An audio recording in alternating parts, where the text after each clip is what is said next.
दोस्तों, साहित्यिक आयोजनों पर लगाम सी लग गई है। इसी को ध्यान में रखते हुए सामाजिक संगठन केसीएन क्लब की उपशाखा निर्झरिणी द्वारा कविता एवं साहित्यिक प्रोत्साहन हेतु कवियों की चौपाल की शुरुआत की है। तो आइए देखते हैं। This program is co-sponsored by Lupin limited, being Lupin, enriching lives every day, MIDC Tarapur, Maharashtra 4011506। नमस्कार दोस्तों, आपका स्वागत है आज के कार्यक्रम कवियों की चौपाल में।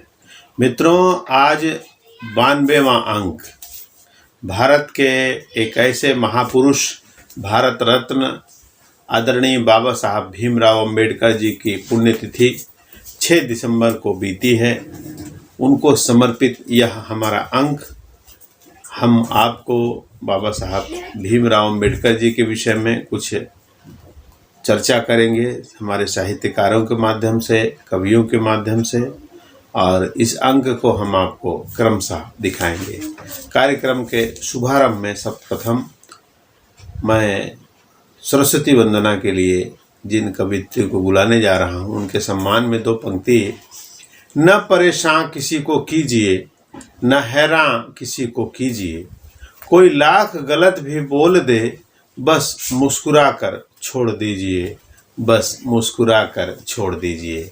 अब इन्हीं बातों के साथ मैं आवाज़ दूंगा कवियत्री रश्मि कमल जी को, जो नोएडा उत्तर भारत से मंच के लिए आ रही हैं और सरस्वती वंदना निरंतर एक विशेष उत्साह के साथ सुनाती है। तो वास्तव में सुंदर एक अनुभूति होती है। तो आइए सुनते हैं।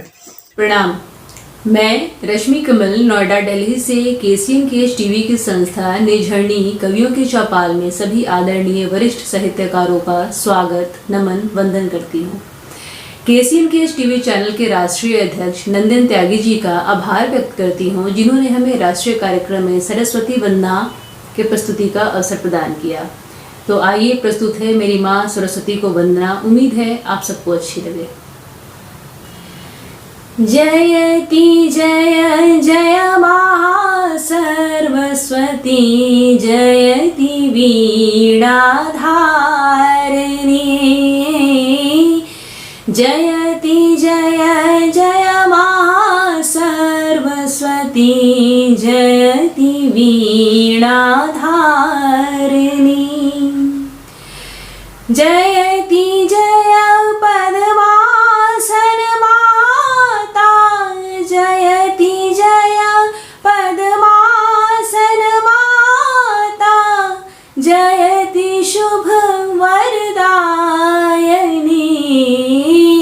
जगत का कल्याण कर माँ, जगत का कल्याण कर माँ, तुम हो वीणावादिनी, जयति जय जय महासरस्वती, जयति वीणाधारिणी, कमल आसन छोड़ कर, कमल आसन छोड़ कर, देख मेरी दुर्दशा, ज्ञान का दरिया बहा दे, ज्ञान का दरिया बहा दे, हे सकल जगतारिणी, हे जयति जय जय महासरस्वती, जयति वीणाधारिणी, जयति जय जय महासरस्वती, जयति वीणाधारिणी। धन्यवाद। बहुत ही सुंदर।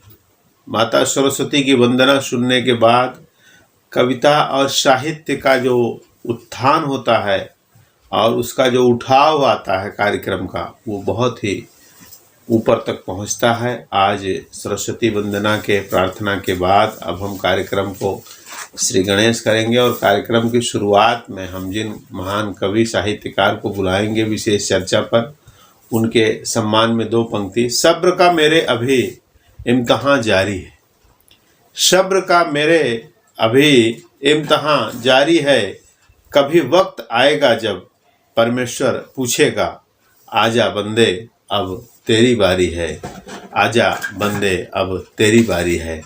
अब मैं आवाज़ दूंगा कानपुर से एक वरिष्ठ साहित्यकार और बुद्धिजीवी, और आज के विषय पर एक विस्तृत, संक्षिप्त में विस्तृत चर्चा लेके आ रहे हैं। तो आइए सुनते हैं आदरणीय श्री हरि वाणी जी को, जो कानपुर से अपनी रचना के साथ मंच पर आ रहे हैं। आज यह परिचर्चा बाबा साहेब भीमराव अम्बेडकर जी पर, उनके पुण्यतिथि के अवसर पर है, और बाबा साहब के बारे में विचार, उनके कृतित्व और व्यक्तित्व, इस पर चर्चा इस देश पर मुझे लगता है अभी पर्याप्त रूप से नहीं हो पाई जितनी की जानी चाहिए थी। उसकी वजह यह है कि बाबा साहब ने केवल भारत का संविधान सभा के अध्यक्ष रहे, इतना ही उनके बारे में जान लेना पर्याप्त नहीं है, बल्कि इसके पीछे और भी जो कुछ उन्होंने किया, उनका जो कृतित्व है, उनका जो चिंतन है, उस पर इस देश में चिंतन और मनन भी करना आवश्यक है, ऐसा मुझे लगता है। दरअसल अपना जो इस देश के जो रहने वाले लोग हैं, जो अभी वर्तमान में आजकल उसको सनातनी अपने को कह रहे हैं, हम सब, अभी तक हम लोग अपने को हिंदू कहा करते थे, अब हिंदू के साथ में एक शब्द और आ गया, सनातन समाज। ठीक बात है कि जो जहाँ पर जिस क्षेत्र में जो लोग रहते हैं, वो परंपरागत रूप में वही लोग ज्यादातर रह जाते हैं।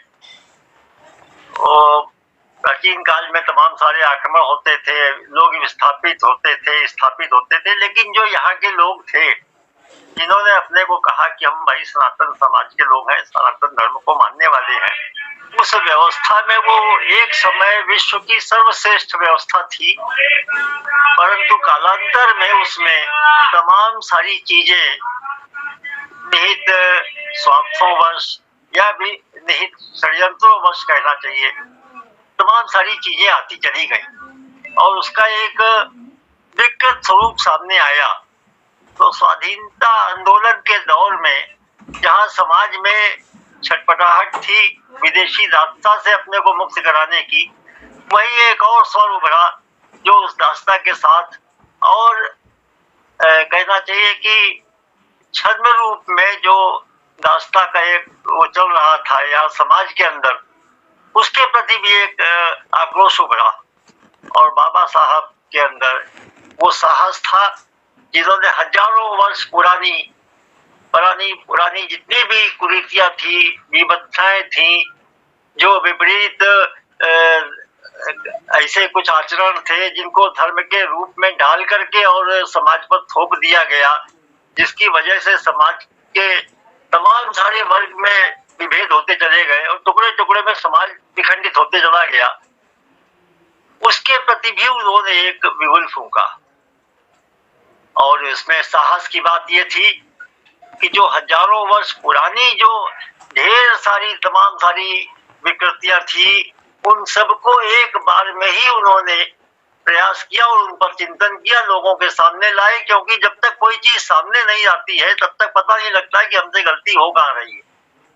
तो उन्होंने उसका प्रयास किया, लेकिन ये उनका दुर्भाग्य कहेंगे कि इस देश ने उनके उस चिंतन को स्वीकार नहीं किया। उनके एक तरफ इतने विद्वान व्यक्तित्व जिसने संविधान सभा की अध्यक्षता की हो, उसके बनाए संविधान को तो स्वीकार किया इस देश ने, परंतु बाबा साहब की जो विचारधारा थी, जो उन्होंने और भी कुछ कहा था या वो कहना चाहते थे, उसे शायद स्वीकारने में कई बाधा आई और उसकी वजह से वही एक कारण रहा जिसकी वजह से उन्हें अंत में हिंदू धर्म छोड़ करके, अपना सनातन धर्म छोड़ करके बौद्ध धर्म को स्वीकार करना पड़ा। और अपने जो उनके अनुयायी थे, जो उनके समर्थक थे, उनके साथ उन्होंने एक बड़ी संख्या में नागपुर में बौद्ध धर्म स्वीकार किया। और उस समय उन्होंने कुछ संकल्प भी कराए लोगों से कि क्यों हम बौद्ध धर्म स्वीकार कर रहे हैं, उसको भी जान लो। उसमें तमाम सारी चीजें थी। उसके विषय की विवेचना में हमारे विद्वान जो भी बंधु सुनेंगे वो जब जानना चाहेंगे तो जान लेंगे, बड़ा सहज है। परंतु यहाँ उसकी चर्चा करना विषय को और प्रवर्तन कर देने वाली बात हो जाएगी, तो उसकी चर्चा न करके मैं केवल ये कहना चाहूंगा कि ये वो देश है जिसने पूरी दुनिया की तमाम सारी विचारधाराएं, तमाम सारी संस्कृतियां, तमाम सारी परंपराएं, उसमें जो भी मानव जाति के लिए श्रेष्ठतम रहा उसको स्वीकार करते चले गए। और यहाँ के लोग, जो यहाँ की संस्कृति रही वो रही जिसने मानव समाज के लिए, संपूर्ण संसार के लिए, इस प्रकृति के लिए जो कुछ भी श्रेष्ठतम जहां से मिला वो किसी ने भी कहा हो, चाहे वो फिर नानक देव जी हों, चाहे बुद्ध हों, उन्हें भी अंत में उन्होंने स्वीकार किया। इस देश में जो ईश्वर के प्रति आस्थावान देश है, जहाँ का ये भूभाग आस्थावान रहा ईश्वर और परमात्मा के प्रति, यहाँ अगर एकात्मवाद की बात हुई तो बहुदेववाद भी यहाँ पर पूरी तरह से उसको पोषित और पल्लवित किया गया। कहीं पर किसी का दमन करने की प्रवृत्ति हमारी नहीं रही। हमारी संस्कृति दमन करना हमें नहीं सिखाती, बल्कि किसी चीज को विचारार्थ स्वीकार करना, उस पर स्वस्थ चिंतन करना और उस चिंतन के आधार पर फिर अपनी समाज पर उस वैसा उसको मार्गदर्शन देना, ये हमारे यहाँ की परंपरा भी रही है, यही हमारी संस्कृति है। हमारे यहाँ पर एक तरफ इतने सारे वेद, पुराण, उपनिषद सब लिखे गए, उनमें भी उन्होंने प्रकृति की और जो भी हमारे जीवन के लिए लाभदायक है उसकी आराधना की है, उसकी स्तुति की है, उसको धन्यवाद दिया है, उसके प्रति प्रणम्य भाव रखा है। ये हमारी संस्कृति रही है और यहाँ तक रही है इस देश में चार्वाक जैसा घोर अनास्तिक दर्शन। चार्वाक किस समय हुए थे, आज भी हम उनका चार्वाक का नाम जानते हैं। और जब भी हम फिलॉसफी में एमए या परा स्नातक की पाठ्यक्रम में जाते हैं तो वहाँ हम चार्वाक को भले ही आज कम मात्रा में सही, लेकिन एक ही अध्याय सही, लेकिन चार्वाक पर भी हमें पढ़ने को मिलता है। इसका केवल एक आशय है कि इस देश ने किसी का चिंतन भले ही वो हमारी विचारधारा के विपरीत हो, बिल्कुल उलट हो, हमारी विचारधाराओं को काट रहा हो, तो भी हमने उसे दमित नहीं किया, हमने उसे सुरक्षित किया, संरक्षित किया और अपने आगे वाली भावी पीढ़ियों को हम देते चले गए कि आइए अब ये भी एक चिंतन था, इस पर भी आप विचार करिए। जो हम जी रहे हैं, जो जीवन शैली अपनाई है हमने, इसके साथ में ये भी एक विचार आया था कभी कहीं से, इस पर भी आप चाहें तो विचार कर सकते हैं। और वो हमने विचार के लिए वो बीज छोड़ रखे हैं।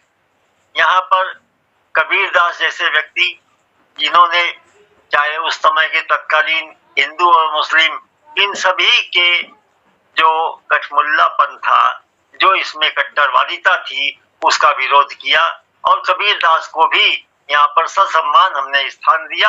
आज भी कबीरदास की वाणी और कबीरदास का लिखा हुआ, उनका कहा हुआ, जो भी उसको संग्रहित करके रखा हुआ है, साहित्य क्षेत्र में उसकी चर्चा होती रहती है। अगर हमने कबीर को माना है तो नानक को भी हमने मान लिया।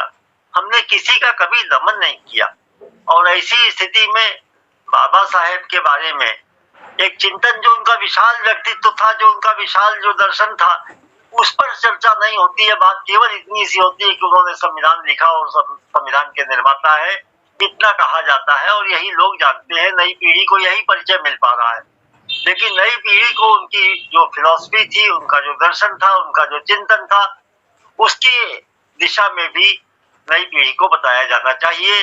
कारण उसका ये है कि बाबा साहब ने केवल संविधान और तत्कालिक जो छोटी छोटी कुरीतियां थी, इन पर न करके बाद उन्होंने एक बहुत विशाल व्यापक स्तर पर उसका चिंतन किया था और कहा था कि समाज में जो विभाजन है यही समाप्त किया जाना चाहिए। जातिगत विभाजन पूर्ण रूप में प्राकृतिक रूप से भी ठीक नहीं है।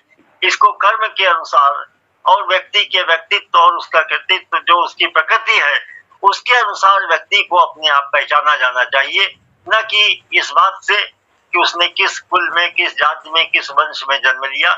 ये कभी उसकी पहचान हो सकती है, उसके बारे में ये बताया जा सकता है कि ये फला जगह से आया है, ये इसके माता पिता फला है, परंतु इसके कर्म और इसका सम्मान और इसकी समाज में इसको श्रेष्ठता या उच्चता ये कैसे प्राप्त होगी, इस बारे में जरूर चिंतन किया जाना चाहिए। और यही बाबा साहब ने कहा था कि अगर कोई कहीं से भी आया हुआ व्यक्ति है और अगर उसमें गुण है तो उन गुणों का आदर समादर किया जाना चाहिए, जो कि इस समाज में नहीं हो रहा था। हमारे यहाँ पर एक सीधी सी कहावत है कि अगर सोना ये कहीं पर गंदे स्थान पर पड़ा हो तो भी उसे उठा लिया जाना चाहिए, उसे ले लेना चाहिए, प्राप्त कर लेना चाहिए और वो ग्रहणीय है। तो कुछ चीजें ऐसी होती हैं जैसे कंचन या गुण, इस प्रकार की जो भी चीजें हैं इनको हर जगह से संग्रहित करके और संरक्षित किया जाना, यही हमारी व्यवस्था रही है, यही हमारी परंपरा रही है। और इसी परंपरा के चलते हम एक समय में विश्वगुरु भारत कहा जाता था। उसका कारण भी यही था कि भारत ने कभी किसी को दमित नहीं किया, वो अपने तर्कों के आधार पर, वैज्ञानिक सत्य के आधार पर, अनुभव के आधार पर उसका आकलन किया। जो भी बात, जो भी चीज कहीं पर ठीक दिखाई दी उसे स्वीकार किया। ये एक परंपरा थी और ये परंपरा होनी चाहिए, न कि ये परंपरा होनी चाहिए कि कोई व्यक्ति श्रेष्ठ है या नहीं। इसका जो आधार है वो उसका चरित्र, उसका चिंतन और उसकी अपनी आचरण, इन पर अगर उसके परख की जाए और उसी आधार पर उसे कितना और कहाँ स्थान दिया जाना है ये तय किया जाए, यही बाबा साहब ने कहा था। इसके लिए उन्होंने जो प्रयास किए वो प्रयास तो नगण्य से थे और वो प्रयास जिस रूप में उन्होंने सोचे थे वो आज भी उतने फलीभूत नहीं हो पा रहे हैं, जिसकी वजह से जो आरक्षण केवल मात्र 10 वर्षों के लिए उन्होंने सोचा था कि 10 वर्षों में इसे ठीक कर लिया जाएगा, वो आज इतने वर्ष होने के बाद, स्वतंत्रता के इतने समय बीत जाने के बाद आज हम अमृत महोत्सव मना रहे हैं। और तब भी हम आज अभी विगत दिनों, कुछ ही दिनों, 2-4 दिन पूर्व की बात है कि आरक्षण पर हाई कोर्ट और सुप्रीम कोर्ट को कहना पड़ रहा है, उसको दिया जा रहा है कि आरक्षण बना रहेगा। इस बारे में चर्चा हो रही है। ये आरक्षण आखिर क्यों है, ये आरक्षण कब तक चलेगा, ये आरक्षण क्यों नहीं समाप्त हो पा रहा है।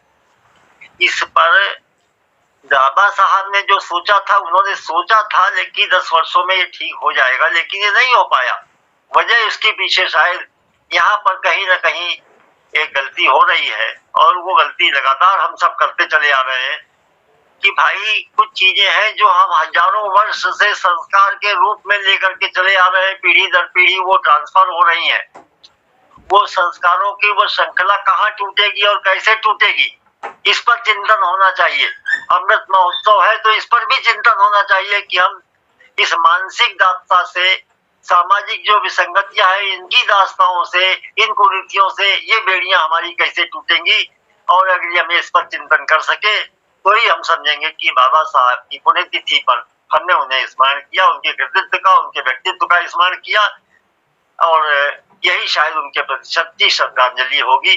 एक बात और कि हमारे तो मिश्रा जी है, नंदन मिश्रा जी, ये अपनी निर्जरणी कवियों की चौपाल के माध्यम से जो ये हम लोग एक अवसर प्रदान कर देते हैं कभी कभी इस प्रकार के गहन चिंतन का, जिन पर कभी किसी की दृष्टि नहीं पड़ती, इसके लिए मिश्रा जी जो सब्जेक्ट ढूंढ ढूंढ करके लाते हैं, जो चर्चा करते हैं हम लोगों से, तो हमें ये लगता है कि मिश्रा जी का भी अध्ययन और चिंतन कितना विशाल और व्यापक है। इसलिए उन मिश्रा जी को भी मैं सादर उनके इस चिंतन को प्रणाम करता हूँ, उनकी इस भावना को प्रणाम करता हूँ और निर्जरणी में शामिल सभी विद्वज्जनों को और उन सभी श्रोताओं को जो भी आज की ये चर्चा सुनेंगे उन सबको मेरा सादर प्रणाम निवेदन। धन्यवाद, आपने मुझे अवसर दिया, इसके लिए पुनः आपका बारंबार अभिवादन करता हूँ। सभी को सादर प्रणाम, नमन। बहुत ही सुंदर चर्चा, एक विस्तृत चर्चा के लिए आपका बहुत बहुत धन्यवाद। और आदरणीय बाबा साहब अम्बेडकर जी के विषय में एक विस्तृत चर्चा आपने जो दी, कई प्रश्न और कई उत्तर दिए। वास्तव में भारत देश के एक महान योद्धा के रूप में आदरणीय बाबा साहब भीमराव अम्बेडकर जी ने अपना जीवन जिया और आज भी लोगों के आदर्श स्वरूप लोगों के दिलों में जिंदा हैं। ऐसे महान व्यक्तित्व को सत सत नमन करते हुए मैं कार्यक्रम को आगे बढ़ाऊंगा और अगले कवि जिनको बुलाने जा रहा हूं उनके सम्मान में 2 पंक्ति कहूंगा। मांगी हुई खुशियों से किसका भला होता है, मांगी हुई खुशियों से किसका भला होता है, किस्मत में जो लिखा है वही अदा होता है, किस्मत में जो लिखा है वही अदा होता है। अब मैं बुलाऊंगा वरिष्ठ गजलकार, साहित्यकार, कवि उत्तर प्रदेश कौशाम्बी से आदरणीय अवधेश विश्वकर्मा जी को। दोस्तों नमस्कार, मैं अवधेश विश्वकर्मा नमन कौशाम्बी से। दोस्तों, जिस तरह घर की चारदीवारी को संभालने के लिए 4 खंभे आवश्यक हैं, बिन 4 खंभों के दीवार तो क्या छत भी नहीं रुक सकती, वैसे ही इस भारत देश को एकत्र रखने के लिए, एक छत के नीचे लाने के लिए तमाम जातिगत या धर्मगत विविधताओं के बीच सामंजस्य बिठाने के लिए जिस लोकतंत्र की आवश्यकता थी, उनको 4 महामानवों ने इस प्रक्रिया में भाग लिया। महात्मा गांधी राष्ट्रपिता, स्वतंत्र भारत के पहले प्रधानमंत्री जवाहरलाल नेहरू और स्वतंत्र भारत के पहले गृह मंत्री आदरणीय पटेल जी और नीति निर्माता हमारे आदरणीय बाबा साहब अम्बेडकर, इस देश को एक रखने के लिए क्या कुछ नहीं किया इन चारों ने। बाबा साहब ने तो संविधान ही लिख दिया। ऊंच नीच जातिगत समीकरणों को देखते हुए एक समान सबको अधिकार मिले, जो आर्थिक रूप से कमजोर हैं, दबे कुचले हैं, उनको भी सहारा मिले और सबको समान अधिकार मिले। इसलिए उन्होंने संविधान की रचना की। अब 14 अप्रैल 1891 को इंदौर के मोह नगर में इस महामानव का जन्म होता है और 6 दिसंबर 1956 को वो इस संसार से विदा हो जाते हैं। लेकिन हमारे लिए उन्होंने ये सारा भारत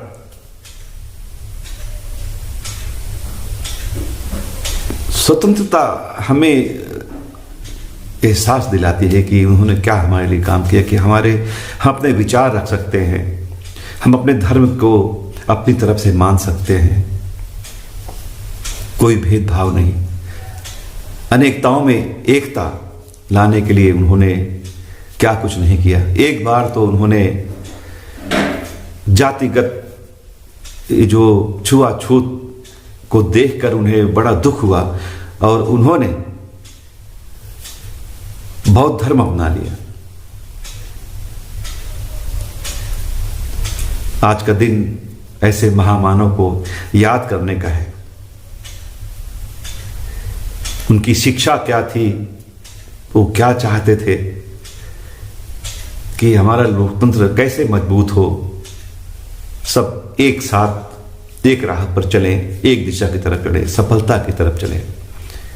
इस देश को सारे विश्व में अग्रणी कैसे बनाया जाए।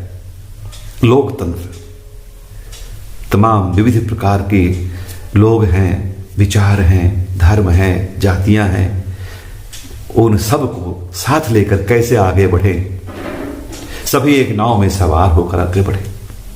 देश कितनी बुलंदी पर जाएगा, ऊंचाई पर जाएगा। वही विचार मैं अपनी इस रचना के माध्यम से प्रस्तुत कर रहा हूं। शायद ये इन्होंने यही सोचा होगा, ये है भारत राष्ट्र भी क्या, ये है भारत राष्ट्र भी क्या, जब तक सब एक न हो। ये है भारत राष्ट्र भी क्या, जब तक सब एक न हो। जब तक सब एक न हो, यह भारत राष्ट्र भी क्या। गौतम गांधी व दयानंद ने समता की राह दिखाई। गौतम गांधी और दयानंद ने समता की राह दिखाई। तम से निकाल कर हम सबको जीने की राह दिखाई, जीने की रीत सिखाई। वो मानव भी क्या है, वो मानव भी क्या है, जिन्हें जब तक सब एक न हो, यह भारत राष्ट्र भी क्या। जब तक सब एक न हो, यह भारत राष्ट्र भी क्या। आगे उन्होंने बताया कि हिंदू हो या हो, मुस्लिम हो या हो सिख ईसाई, हिंदू हो या मुस्लिम हो या हो सिख ईसाई, परमात्मा सबका एक ही है और सब है भाई भाई। परमात्मा सबका एक ही है और सब है भाई भाई।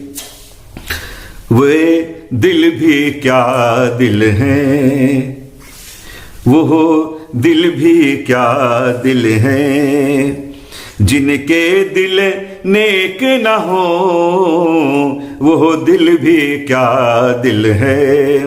जिनके दिल नेक न हो, वो इंसान भी क्या है। जिनके दिल नेक न हो, यह भारत राष्ट्र भी क्या। जब तक सब एक न हो, यह भारत राष्ट्र भी क्या। मजहब अलग हमारे, मंजिल तो बस वही है। मजहब अलग हमारे, मंजिल तो बस वही है। हम सब हैं भाई भाई, सच बात तो यही है। हम सब हैं भाई भाई, सच बात तो यही है। वो महफिल भी क्या है, वो महफिल भी क्या है, जिसमें अवधेश न हो। वो महफिल भी क्या है, जिसमें अवधेश न हो। यह भारत राष्ट्र भी क्या। जब तक सब एक न हो, यह भारत राष्ट्र भी क्या।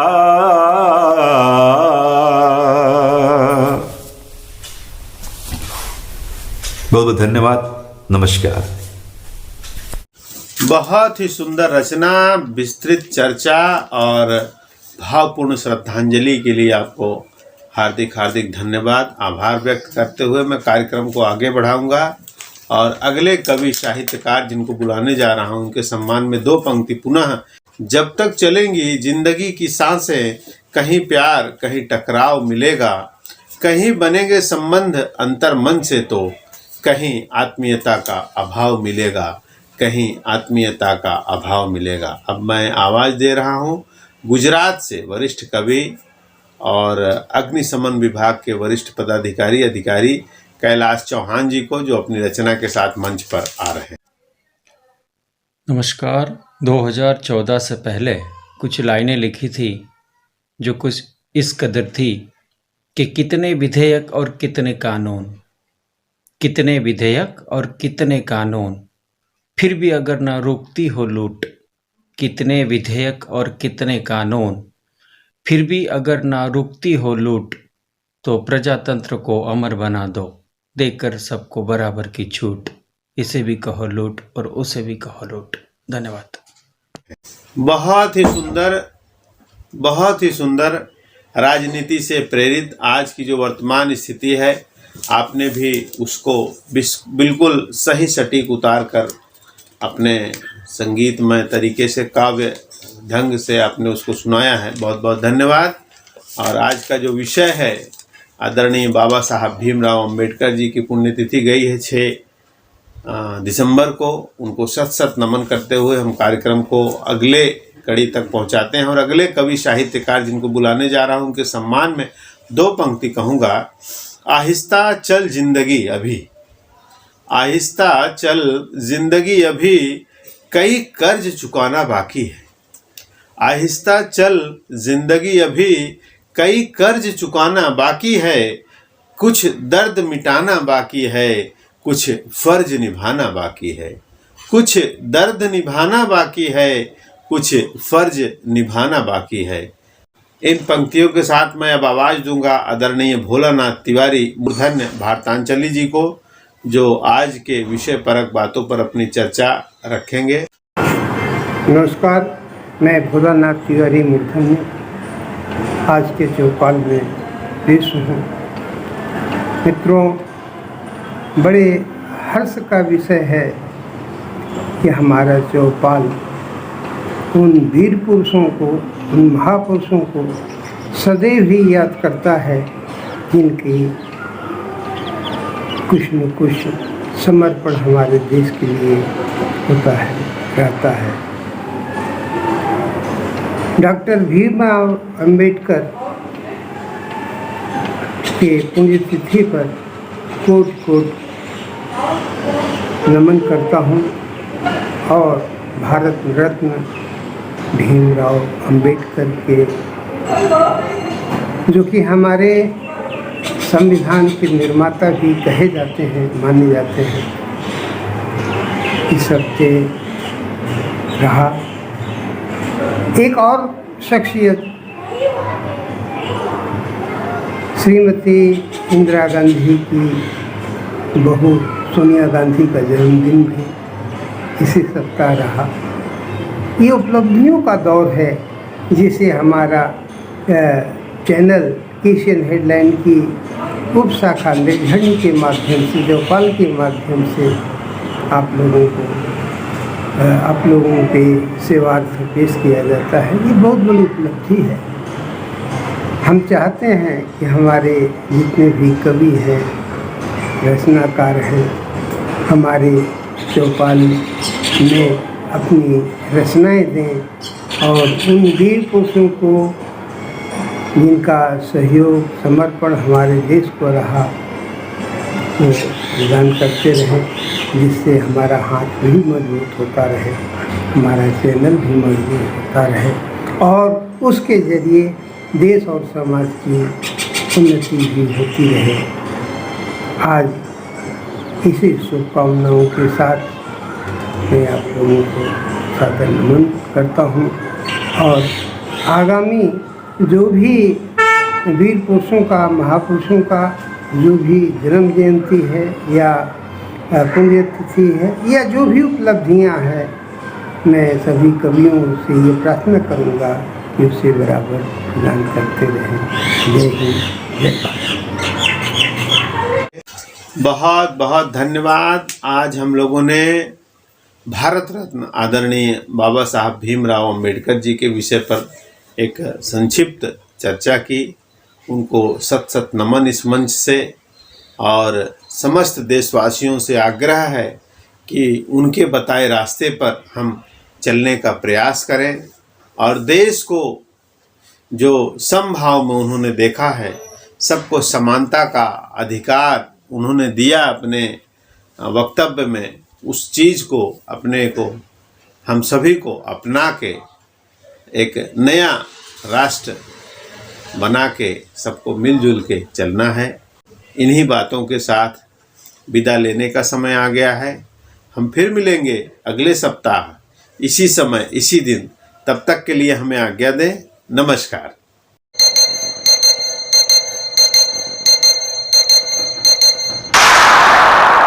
This program is co-sponsored by D-Decor, Live Beautiful, F6 MIDC Tarapur, Palghar, Maharashtra 401506.